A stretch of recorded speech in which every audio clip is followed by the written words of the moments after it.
വലുതോ? ചെറിയ കല്ലുതാ. ഇത് ഇപ്പൊ നോക്കിക്കോ. ഇത് എത്ര ദൂരം വരെ പോകുന്നു നോക്കിക്കോ. എവിടെ അടിക്കണം പറ. പോടാ, ആൾക്കാരെ കണ്ടില്ലേ? വേറെ എവിടെങ്കിലും പറ. അങ്ങോട്ടെങ്ങും അടിക്കാൻ പാടില്ല. വേറെ എവിടെങ്കിലും പറ. ആ ബോർഡിൽ അടിച്ചാലോ? വേണ്ട, അത് വേണ്ട. നോക്ക്, ആ ബൾബിൽ അടിച്ചാലോ? അയ്യോ, അത് ബില്ലുവിന്റെ വീടാ. വേണ്ട. പോടാ.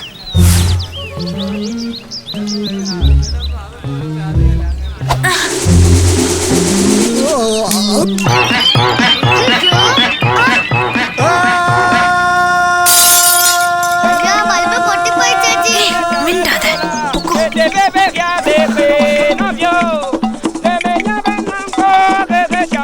നമ്മുടെ കഥ തീർന്നു ചേച്ചി.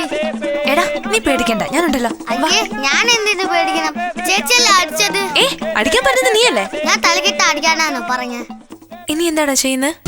ബില്ല് അറിഞ്ഞെങ്കിൽ ഇവിടെ വന്ന് വഴക്കുണ്ടാക്കും. നീ കൂടുതൽ സംസാരിക്കാനാ, മിണ്ടാതിരി.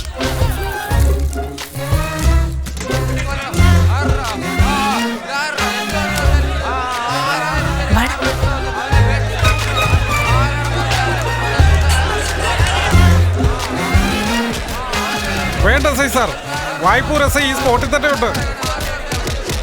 ആളെ കൈ കിട്ടിയാൽ ഗുഡാറ്റിൽ പിടിച്ച് അകത്തിടാം. ഇവിടെ വേണം പണം കൂടാച്ച. നമ്മുടെ ഈ നാട്ടിൽ വന്ന് ഒരുത്തൻ എന്റെ ബില്ലൂരെ അടിച്ചു പോയി, അറിയാമോ? അവിടെ എങ്ങനെയാണ് വെറുതെ കൊടുത്ത്? മതി സുമതി, ഒന്നുമില്ല, ചൂട് വെക്കണ്ട. ബില്ലേ, അവൻ ആരാന്ന് അറിയില്ല. ബില്ലേ, നമ്മളോട് കുഞ്ഞു കളിക്കാൻ വന്നേക്കുന്നു. അവന്റെ തല കൊയ്തട്ടെ ബാക്കി. ചുമ്മാതിരിക്കെ ബില്ലു, എന്നെ ഏൽപ്പിക്കേ, ഞാൻ കാണിച്ചു തരാം. ഏയ് വിടറാ. ബില്ലു എന്നോട് പറ, ചുരുട്ടി എടുത്ത് നിന്റെ കാലിന്റെ ചോട്ടിലിടാം. ഒന്ന് മൂളിയാ മതി, അവന്റെ തല വെട്ടിക്കൊണ്ട് വരാം.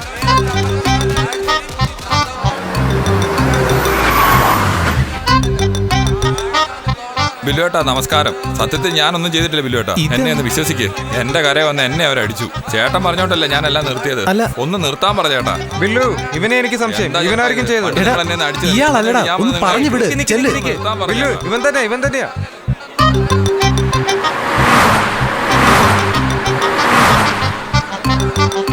ഒരു ഉത്തരവാദിത്തം താമസിച്ചു വരുന്ന ഞാൻ നോക്കിയോളാം.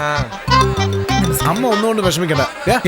ഒന്ന് അടുത്ത് വന്ന് എടുക്കടാ. വാടാ, ഇങ്ങോട്ട് വാ. എടുക്കാനല്ലേ ഇതിന്റെയൊക്കെ ആവശ്യമുണ്ട്. കാര്യം, ബില്ലുവിന്റെ അമ്മയെ കണ്ട് MLA യുടെ സഹതാപം നാളെ ഹെഡ്ലൈനിൽ പബ്ലിസിറ്റിയുടെ ആവശ്യമൊന്നുമില്ല. നീ ഒന്ന് ചുമ്മാതിരിക്കുന്നില്ലേ? ഇത് എന്തുമാത്രം പ്രശ്നമെന്നറിയോ? ഇത് ഞങ്ങൾ അങ്ങനെ വെറുതെ വിടില്ല. ഈ പ്രശ്നം ഞാൻ അസംബ്ലി കൊണ്ടുപോകും. അതിന്റെ ഒന്നും ആവശ്യമില്ല. ആളെ എന്റെ കൈ കിട്ടിയാലുണ്ടല്ലോ, വെട്ടി കഷ്ണങ്ങളാക്കി കളയും. ഇന്നിരുട്ടി വെളുക്കുന്നതിന് മുമ്പ് അവരെ എന്റെ കൈ കിട്ടിയില്ലെങ്കിൽ അവരെ കണ്ടുപിടിക്കുന്നത് വരെ ഈ ഷർട്ട് ഞാനിടില്ല. എന്തിനാ ഇങ്ങനെ ആവശ്യമില്ലാതെ സാഹസം കാണിക്കാൻ പോകുന്നത്? എന്താ നീ ഇങ്ങനെ പറയുന്നത്? കണ്ടില്ലേ എത്ര വലിയ കല്ലാണെന്ന്? അതെ, ഇത് തന്നെയാണ് സൂസി. ഇത് ബില്ലുവിന്റെ തലയിൽ വീണ കല്ലിന്റെ പകുതി മാത്രമാണ്. ബാക്കി കല്ലെന്റെ അച്ഛൻ തുണി അലക്കുവാനായി വീട്ടിലേക്ക് കൊണ്ടുവരിക. അങ്ങോട്ടാ കൊണ്ടുപോയത്. ചേച്ചി, ഞാൻ പറഞ്ഞതല്ലേ. മിണ്ടാതിരി. നീയല്ലടാ കൂടെ ഉണ്ടായിരുന്നത്. നിർത്തിക്കേ, അവൻ ആരണ്ട അടിച്ചെന്ന് കരുതി വലിയ വാചകം അടിക്കില്ല കേട്ടാ. ഒന്ന് പോയിക്കാൻ മനുഷ്യ. സുമതി, നീ കുടിക്കണ പറയാതെ. എന്തിനാ ഇങ്ങനൊരു ചെറിയ കാര്യം വലിയ കാര്യമാക്കി പോലീസിനടുത്ത് വരെ എത്തിച്ചത്? അവന്മാരെ അടിക്കോ അതല്ലേ എന്ത് വേണം ചേട്ടെ. അവനെ എന്റെ കൈ കിട്ടിയ കുത്തണ കോടനെ മുഴുവനും പുറത്തെടുക്കും. ഈ സുമതിയുടെ ദേഷ്യം നീ കണ്ടിട്ടില്ലല്ലോ. നോക്കിക്കോ വേണമെങ്കിൽ. ബില്ലുവിനെ തല്ലിയിരിക്കുന്നത്രേ. തല പൊളിച്ച് ഞാൻ അടപ്പത്ത് വെക്കുന്നുണ്ട്. അല്ല,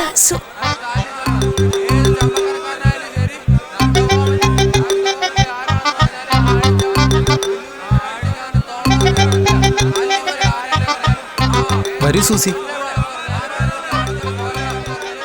നിനക്കെന്താ വല്ലാത്തൊരു ടെൻഷൻ? ഇതൊക്കെ വെറും നിസ്സാര കാര്യമല്ലേ സൂസി? ഇവന്മാരിങ്ങനെ കടന്ന് പോകട്ടെ, നീ ഇതൊന്നും മനസ്സിൽ വെക്കണ്ട സൂസി. നമ്മൾ ആരാ? നമ്മളെ ആർക്കെങ്കിലും തൊടാൻ പറ്റുമോ? എത്ര യുദ്ധവും വെടിവെപ്പും ഒക്കെ കണ്ടതാ. ഒന്ന് കണ്ണടച്ച് ഉറങ്ങിയ നേരം കൊണ്ട് ചെറിയൊരു തട്ട് കിട്ടി. എൻ്റെ കിട്ടായിരിക്കില്ല. വരാതെ എവിടെ പോകാനാ? എനിക്കതൊക്കെ എളുപ്പമല്ലേ. അവനെ പിടിച്ചു കെട്ടി അടിച്ച് പപ്പട പരുവാക്കില്ലേ. ബില്ലു, നിന്നോടൊന്ന് തനിച്ച് സംസാരിക്കണം. സൂസി പറഞ്ഞോളൂ. നിന്നെ അടിച്ചവനെ കൈ കിട്ടിയ നീ എന്ത് ചെയ്യും? എന്താ കൂട്ടം താഴെ കണ്ടില്ലേ? അരിഞ്ഞ് വീഴ്ത്തിക്കളയും. എൻ്റെ കയ്യിൽ കിട്ടിയാലുണ്ടല്ലോ, ഞരമ്പ് വലിച്ചൂരി ഞാൻ. അടിച്ചത് ഞാനാണെങ്കിലോ? സൂസി, നിന്നെ ഞാനാ ബില്ലു അടിച്ചത്. എന്തിനാ സൂസി? അറിയാതെ അടിച്ചത് ബില്ലു, സോറി. അതൊന്നും സാരമില്ല സൂസി. നീ എറിഞ്ഞത് കൊണ്ടുള്ള വേദനയൊന്നും എനിക്കില്ല. പക്ഷേ ഒരാഴ്ച നീ എന്നോട് മിണ്ടാതെ മുഖം തിരിച്ചു വെച്ച് പിണങ്ങിപ്പോയില്ലേ? ആ മുറിവ് വല്ലാത്തൊരു മുറിവായിരുന്നു. എന്താ സൂസി, നിനക്കെന്നെ തീരെ ഇഷ്ടമല്ലേ? ബില്ലു നീ എന്നോട് മിണ്ടാതെ എനിക്ക് ആഹാരം പോലും കഴിക്കാൻ തോന്നില്ല. പ്ലീസ്. അതിന് മാത്രം എന്ത് തെറ്റാ സൂസി ഞാൻ ചെയ്തേ? ഞാനാ ബില്ലു തെറ്റ് ചെയ്തത്. ഞാനാ തെറ്റ് ചെയ്ത. ഞാൻ ജനിച്ചത് പോലും തെറ്റാ. എന്താ സൂസി നീ പറയുന്നേ? ബില്ലുവിന്റെ അച്ഛനെ കുറിച്ച് നിനക്ക് ഒന്നും അറിയില്ല. ജീവിക്കുന്ന കാര്യം വിട്. ഞാൻ വിചാരിച്ച എനിക്ക് മരിക്കാൻ പോലും കഴിയില്ല. അതിനും വേണ്ടി അച്ഛൻ കൂടി വിചാരിക്കണം. നിന്റെ അവസ്ഥ ഇങ്ങനല്ല. നല്ല അച്ഛൻ, അമ്മ, ചുറ്റിനും സ്നേഹമുള്ളവർ. ചെറിയൊരു കല്ല് നിന്റെ തലയിൽ കൊണ്ടിട്ട് പോലും അവർ കാണിക്കുന്ന സ്നേഹം കണ്ടില്ലേ? സ്നേഹം എന്തെന്നറിയാത്ത എനിക്ക് മാത്രം അതിന് വില മനസ്സിലാകൂ. നീ സന്തോഷമായിരിക്കണം. ഞാൻ കാരണം നിനക്ക് നഷ്ടങ്ങൾ ഉണ്ടാവാൻ പാടില്ല. വിട്ടേക്ക് സൂസി. ഞാനൊരു പാവ ബില്ലു. വേണ്ട.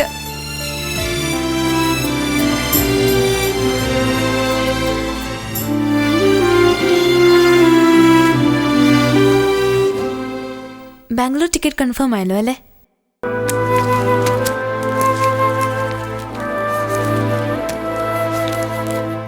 Bangalore, Thursday morning, 8:35 a.m.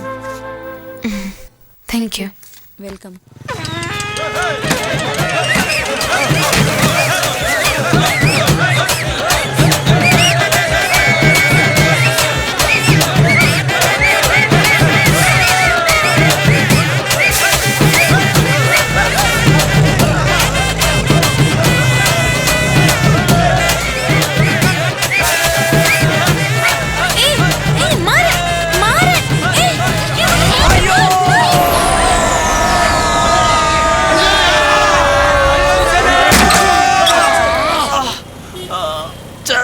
പോയല്ലോടാ.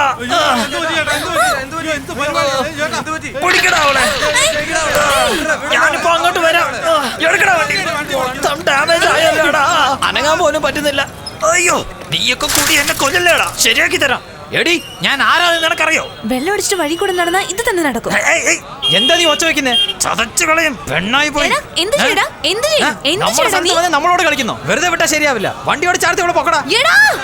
ആരെങ്കിലും എന്റെ അടുത്തേക്ക് വന്നാ ശരിയാക്കി കളയും. ആഹാ, നീ ആരോടാ ഇങ്ങനെ സംസാരിക്കുന്നേ? ഞാൻ ആരാന്ന് അറിയാവോ? ഞാൻ ആരാണെന്ന് അറിയാമോ? ആരുടെ വീട്ടിലേക്ക് വന്നിരിക്കുന്നറിയാവോ? ആരാ വിളിക്ക്. ആരെ വേണമെങ്കിലും ഇങ്ങോട്ട് വിളിക്കടി. നോക്കാം. മര്യാദയ്ക്ക് വഴിന്ന് മാറിക്കോ. അവൻ ഇങ്ങോട്ട് വന്നാ ഒറ്റ എണ്ണത്തിന് ജീവനോട് വെക്കില്ല. എന്തടി നീ എന്നെ പേടിപ്പിക്കാണോ? ആ ചട്ടമ്പി എവിടാ? ഇങ്ങോട്ട് വരാൻ പറ. അവൻ ഇങ്ങോട്ട് വരാതെ ഞാൻ ഇവിടുന്ന് ഒരടി പോലും നീങ്ങില്ല. എവിടെ അവൻ? ഇങ്ങോട്ട് വരാൻ പറ. വേഗം പറയ്.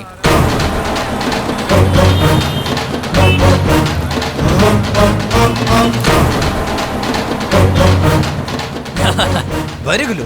കറക്റ്റ് സമയത്താ വന്നേ. ഞങ്ങൾ മര്യാദയ്ക്ക് ഈ വഴി അങ്ങോട്ട് പോവായിരുന്നു. ഇവിടെ നേരെ വന്ന് എന്നെ വണ്ടി എടുപ്പിച്ചു. എന്നിട്ട് നമ്മൾ തെറ്റിയത് പോലെയാ. ഇവളുടെ പുറകെ ഏതോ ചട്ടമ്പി ഉണ്ടെന്ന്. ആരാ ചട്ടമ്പി എന്ന് പറ. ചേട്ടാ, ചട്ടമ്പി ഞാനാ.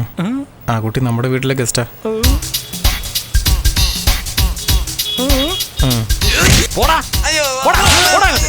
മര്യാദയ്ക്ക് വണ്ടി ഓടിച്ചോണ്ട് വന്നേ. ഇവനാണ് എന്നെ വണ്ടിയുടെ മുമ്പിലോട്ട് പിടിച്ച് തള്ളിവിട്ടത്.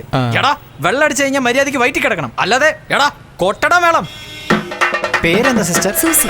ബില്ലു, സൂസി. വളരെ നന്നായിട്ടുണ്ട്. ഈ വർഷം നമ്മുടെ ആഘോഷം വളരെ ഗംഭീരാക്കണം നമുക്ക്. അല്ലേ ബില്ലു?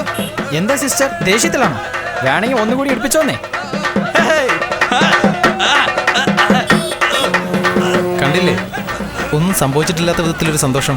ഇങ്ങനെ ഉണ്ടായിരിക്കണം സൂസി. അല്ലാതെ ഇതിൻ്റെ അകത്തൊന്ന് വെച്ചിട്ട് പുറത്ത് വേഷം കെട്ടരുത്. നിന്റെ ജീവിതം തീരുമാനിക്കേണ്ടത് നീയാണ്. വരൂ സൂസി, ഒന്നുകൊണ്ട് പേടിക്കരുത്. നിന്റെ മനസ്സിന് എന്ത് തോന്നുന്നു അതുപോലെ ചെയ്യണം. ഇന്നത്തോടെ ഈ ലോകം അവസാനിക്കാൻ പോവാണെന്ന് നീ വിചാരിച്ചു. നിന്നെക്കൊണ്ട് എത്രമാത്രം സന്തോഷിക്കാൻ ഒക്കും അത്രയും സന്തോഷിക്കണം. പറഞ്ഞത് മനസ്സിലായോ? എങ്കിൽ വേഗം വാ സൂസി.